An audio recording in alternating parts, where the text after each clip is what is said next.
നേരത്തെ കണ്ടുകൂടാ മാധ്യമപ്രവർത്തകരെ. ഇപ്പൊ അങ്ങോട്ട് ചെന്ന് സംസാരിക്കുക.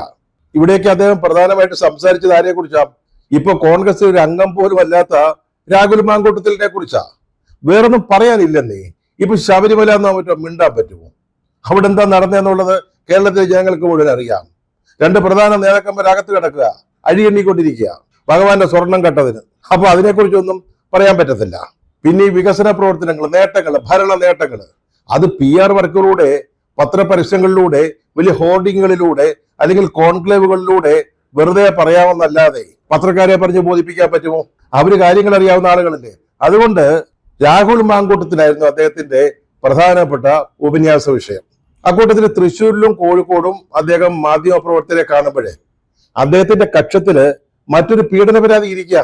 ഒരു ചലച്ചിത്ര സംവിധായകനെ കുറിച്ച് മറ്റൊരു ചലച്ചിത്ര പ്രവർത്തക നൽകിയ ഒരു പരാതി.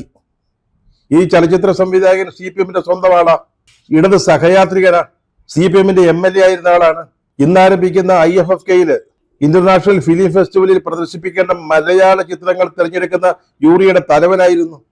അദ്ദേഹത്തിനെതിരായിട്ടൊരു പരാതി ഇത് കക്ഷത്തി വെച്ചുകൊണ്ടിരിക്കുക.